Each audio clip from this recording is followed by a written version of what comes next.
Now, having done the mesh analysis, we should also note that we use the property of superposition in a subtle way here. When we wrote the equation that I1, I2 minus I1 and I2 minus I3 over here, we said that the voltage VAB or VAC over here is equal to I1 minus I2 into 1. The point is we have used superposition. We've said that VAC is 1 into I1, that's the voltage drop due to this path, minus the voltage drop created due to this path. So in a sense, it's like saying that I'm having like two sources and I'm adding up the effect of the two sources on the common resistor 1 ohm. So it's the linearity of the resistance 1 ohm and the linearity of the resistance 2 ohms, which allowed us to use this kind of equation form. So there was a hidden application of superposition over here. Now, of course, if you wanted to solve this circuit, since you are all familiar with source transformations, that would have been another way to go about it. Where you could have simply, in source transformation that if I have a current source of value I, which is in parallel with a resistor of value R, this can be expressed as a voltage source of value equal to I times R in series with a resistor R. So this is simple source transformation. And if you knew source transformation, then you could have solved this question in another way. Let me call this as method 1. And let's draw a separator. And then let's go to method 2, which would have been source transformation. There you could have redrawn the circuit as 5 amps into 1 ohm is 5 volts. So I could have a 5 volt supply with 1 ohm resistance, singular, 5 ohms, and then I would have a 2 ohm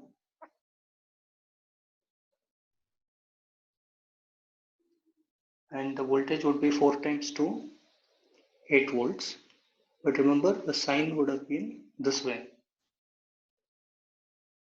right? Because the 4 amp ammeter or the 4 amp current source is actually going downwards, whereas the 5 amp current source is upwards.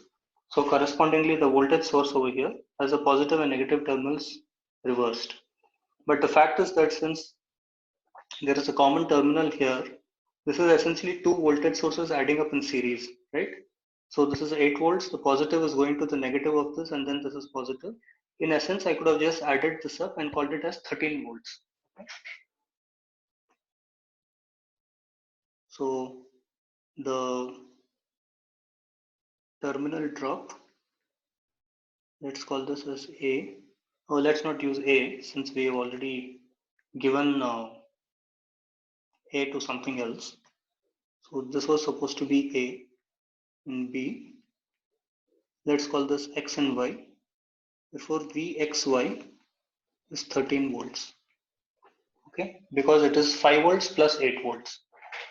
And now you know that the total resistance here is 5 plus 2 plus 1, 8 ohms. Therefore, what is the current flowing in the circuit? There is only one current flowing in this entire circuit. IAB is 13 volts by 8 ohms as we got here.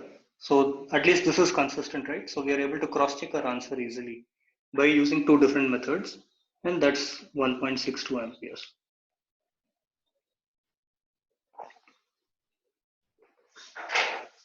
I'm not double checking the number 1.62, so you should verify that. But the method is at least consistent. We got the right numerator and denominator. And if this is 1.62 amperes, then the drop across this is 1.62 volts. Since I can take, this is 5 volts and 8 volts, I can take this as a reference point. So assuming that X is at 13 volts, then A will be like 13 volts minus 1.62. So that's going to be at around 11.4 volts, right? That's the value of A with respect to X. Sorry, A with respect to Y, because Y is the equivalent of a ground. It's like the negative terminal. So with respect to Y, X is 13 volts. Let me write it out so you don't get confused. Let's use a different color. Or shall we take it up in the next page? Let's see. So this is 13 volts.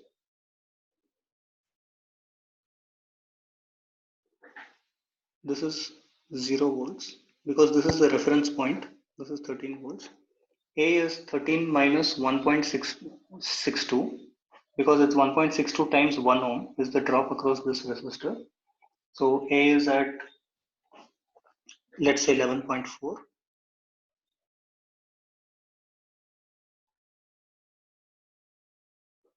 11.4 volts. Then I have 1.62 dropping across the 5 ohms, or I can do it the other way. I have 1.62 dropping across 2 ohms.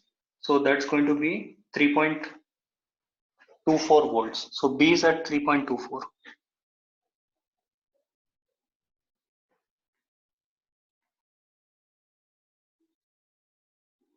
Okay.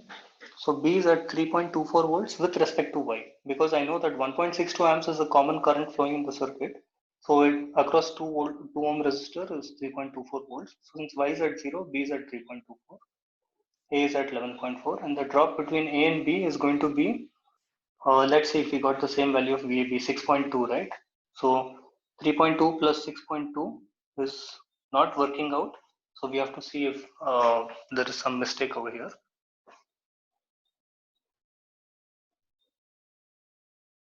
So if you look at the expression on top, it is 2 times I2 minus I3, and I2 minus I3 was 1.62 minus 4, and that was 2.4 actually.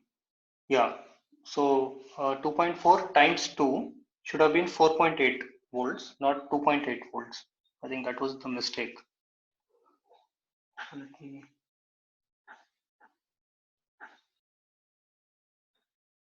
put this as 4.8, and then if you add up these two, so you're left with 3.4 minus of minus 4.8, that's 8.2. So this is actually 8.2. And now if you see in the bottom, 11.4 minus 3.2 is approximately 8.2 volts. So we got VAB.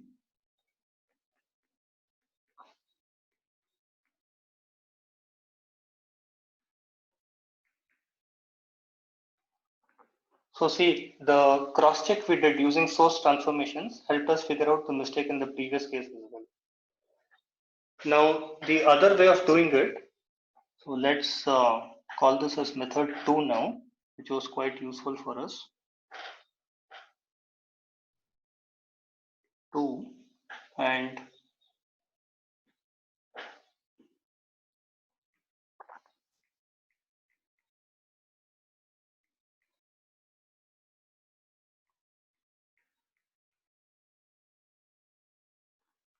so in this case, because we had 2 ammeters and parallel resistances, it conveniently worked out. We were able to do source transformation. We can go on to the next formal step, which is using the nodal analysis. So I think what we did earlier was mesh analysis. So now we'll go to nodal analysis. Let's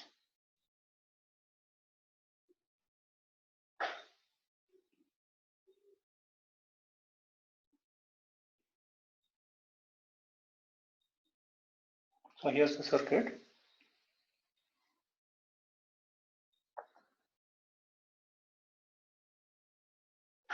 Now what we want to find out is we want to determine what is VA, VB, and the current IAB.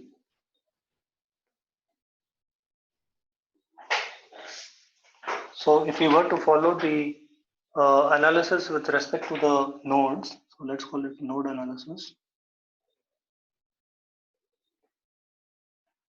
This uses Kirchhoff's current laws. And at node A, what we can say is that there's a 5 amp current flowing in. So at node A, 5 amperes flows in, and that, let's call this as V. So here it might be easy to put a reference terminal as ground, because the current flowing, so the current flowing into node A is 5 amperes, and the current flowing out is IAB times 5 ohms. Oh, sorry, is just IAB, is the current flowing out. I should have written it in a different way.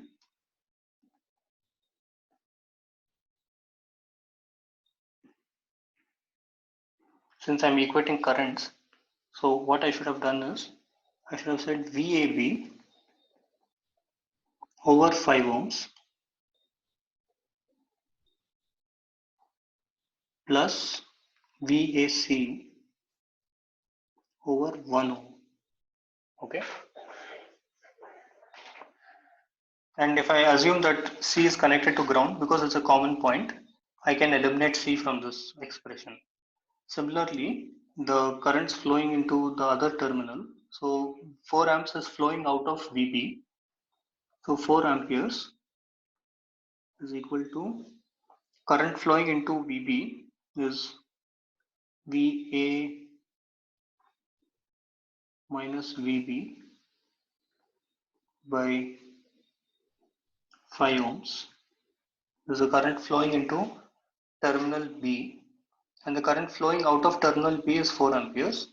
And similarly, the current flowing into terminal B is VB minus VC over 2 ohms. Okay, and when I say VAC on top, it actually refers to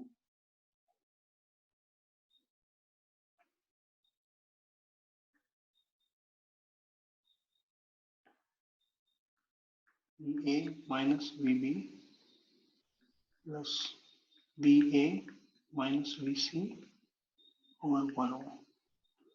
So if I set VC is equal to 0, because it's a common node, I can eliminate this from the equation. So then what I'm left with is, this is at node B.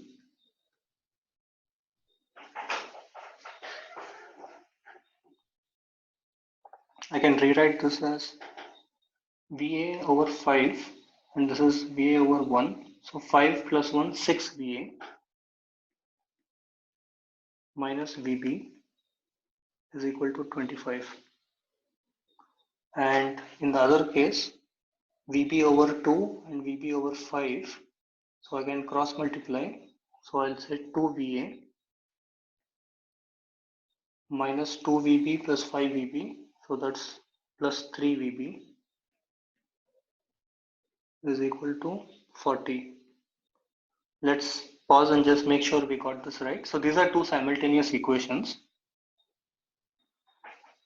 There is indeed a small mistake, and that is the current flowing out is 4 amperes, as we wrote correctly. The current flowing in is VA minus VB and VC minus VB. I've written it as VB minus VC, right? So this is wrong.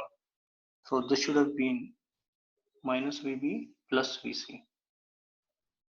Okay, and therefore now I'll end up having 2 VA minus 7 VB. So let's do this.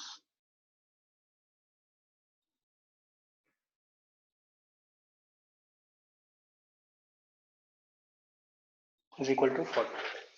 If I want to write this in a matrix form, which is why I asked you all about your comfort with matrix algebra, then I would say that this is 6 minus 1, 2 minus 7 times VA VB is equal to 25 and 40. Okay, so this is the same expression on both sides.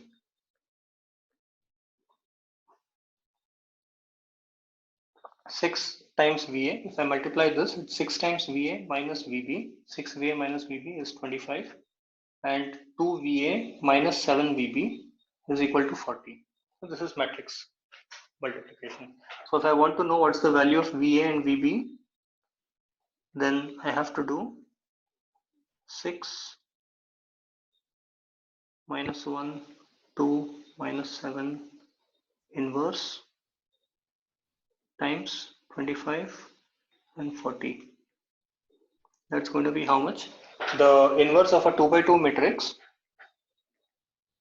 A, B, C, D, which I think you all already know, but just to make sure, inverse is equal to D minus C minus B, A.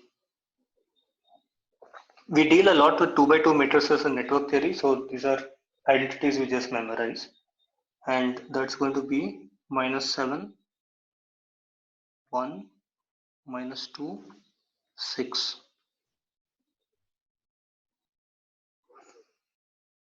Times 25 and 40.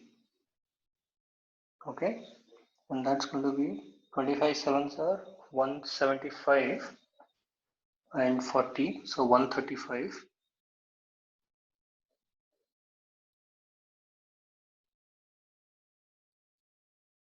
Minus 135, and this is minus 50 and 240, so 190. And then there has to be a division factor, because I have to divide this by the determinant, so it's like 1 over determinant, let's just call it 1 over delta, which is a standard notation. That's the determinant of the matrix, right? So what's the determinant over here? 6 times 7 is 42, so here it's minus 42, and minus of minus 2, so it's minus 40 into 1 over minus 40 is the determinant. And then you can do the quick arithmetic. So that's 13.5 over 4. 4 threes are 12 and approximately 3.4. 4 fours are 16. And the bottom one is 19 over 4. So 4 fours are 16. 4 sevens are 28. So 4.75. The minus sign. Okay. That's what we are getting for VA and VB.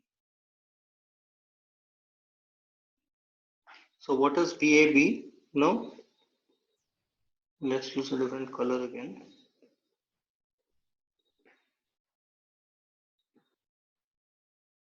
VAB is VA minus VB. That's 3.4 plus 4.75. So that's approximately 8.2, right? That's what we got in the previous slide as well.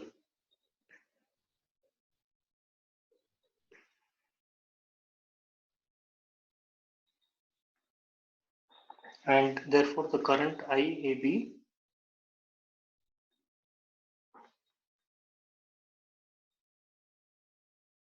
is 8.2 volts over 5 ohms. That's equal to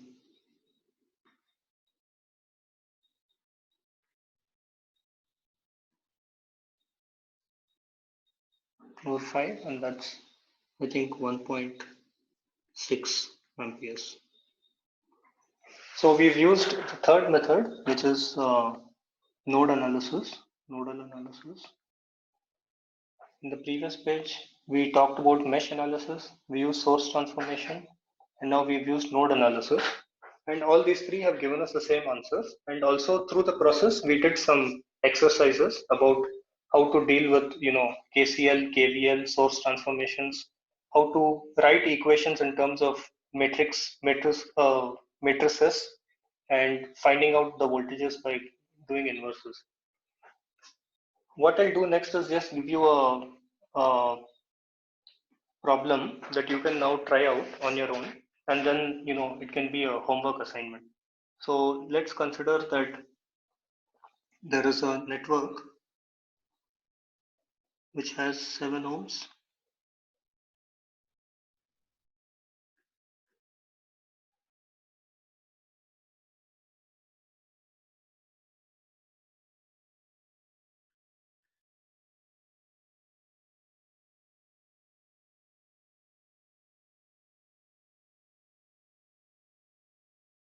And some volts, say like 10 volts.